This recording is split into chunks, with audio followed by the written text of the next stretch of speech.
Assalamu alaikum warahmatullahi wabarakatuh. To ga mama tana muku sallama, kuma a yau mama za ta nuna muku yadda ake yin fankasau. So ku kalli bidiyon nan har ƙarshe don ganin yadda mama ta yi fankasau. Da farko dai mun yi amfani ne da garin alkama da kuma fulawa. In kika sa garin alkama kofi ɗaya sai ki sa fulawa kofi ɗaya. Za ki ebe su ne equally. Even though ana iya yi da garin alkama shi kaɗai, sannan kuma ana iya yin na fulawa shi ma shi kaɗai, amma wadda ake haɗa garin alkama da fulawa ya fi daɗi. Sannan sai mama ta kawo gishiri ɗan kaɗan sai ta zuba a ciki kamar yadda kuke gani. Bayan mama ta sa wannan gishirin sai ta kawo baking powder, shi ma ɗan kaɗan ne kamar yadda kuke gani. Ba ma lallai sai kin sa baking powder ba don ba kowa yake sawa ba, amma yana ƙara mishi laushi, so za ki iya sa kaɗan kamar haka. Sai mama ta kawo yeast sachet ɗaya sai ta zuba a ciki. Za ki iya amfani da kowane yeast as long as kin san yeast naki mai kyau ne, to fankason ki zai tashi. Sannan sai siga, shi ma ba siga mai yawa ba, kaɗan za ki zuba a ciki. So bayan kin zuba za ki haɗe dry ingredients naki ne kamar haka. Mama yar gargajiya ne, kun ga tana amfani da muciya abinta, kuma a cikin tukunya take kwaɓa fankasonta, amma za ki iya yi a cikin bowl ki amfani da whisker ko kuma cokali ko ma me ki dama fankason ki da shi. So sai mama ta kawo ruwa sai ta zuba yadda dai zai iya dama fankason nan. Za ki dama fankason ki ne wannan consistency shi ya zama ya dan fi na fanke tauri, amma ba wai yayi tauri sosai ba. Sannan kun gani tana dan ƙara ruwa kaɗan kaɗan ne, saboda dimo tana damawa zai zo ya dinga sake jikin shi. Amma gaskiya fankason da aka buga shi da muciya kamar yadda mama take yi haka ya fi fluffy, saboda bugawa da ko fanken ma wayan sun suka dawo kamar haka ba, ko abu na din ba. Ni ma nayi haka shikenan. Ni ko sai na ta buga shi na ga ya haɗe. Wata sa'a ma fa irin na sa sosai kuma da ruwan dumi nake kwabin nan. Wata sa'a har sai na ga ya fara fuffu ya fara tashi wata kuna. Yawwa. Kuma aka bugan ya fi na gaskiya. kwabi na mai haka. Yanzu su kamar namu na mutanen da mena. Sai ya tashi ya cika tukunyan nan ba, mun kika kwaba.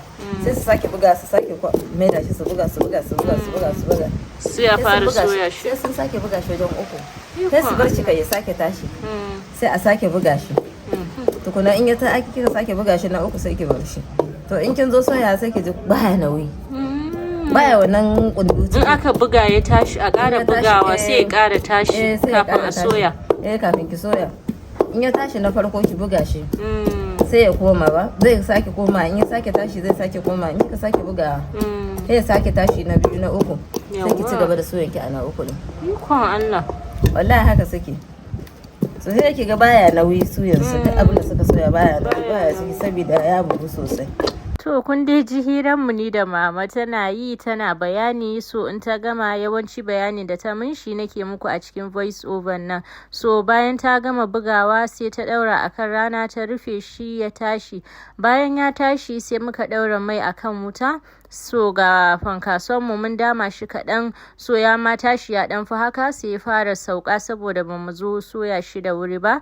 So ga yadda zaki da fankason ki, zaki sa hannunki a cikin ruwa ne sai ki ɗan buɗe tsakiyan shi kamar donut haka, amma shape ɗin ba zai fita round kamar donut ba, saboda shi fankaso haka ake yin shi, ba sai lalle ya fita shaped ba, kuma kun ga kwaɓin shi dama ruwa ne ba irin na donut ba. So bayan kin sa a mai zaki ga fankason ki yana tasowa kamar da yadda ake soya fanke. So sai ki dan dinga ɗeba man kina zubawa ta sama, wannan zai sa fankason ya daɗa tashi ne. Do ba wai lalle sai kin yi haka ba, amma in kina dan zuba mai ta sama kafin ki zo ki jujjuya shi ta ɗayan gefen, in ƙasan yayi zaki ga saman fankason shi kanshi yana tashi. So bayan gefe ɗaya ya zama golden brown sai ki juya shi ma gefe ɗayan ya soyu. Idan fankason ki ya soyu sai ki kwashe. Wannan fankaso ana iya cin shi da miya, especially irin miyan taushe haka, ko kuma irin wannan miyan yakuwa namu na 'yan Maiduguri, ko kuma da kowane irin vegetable soup ma zaki iya ci. Wasu ma na iya cin shi da yaji haka ba sai miya ba. So in kun ji daɗin bidiyon nan kuma subscribing.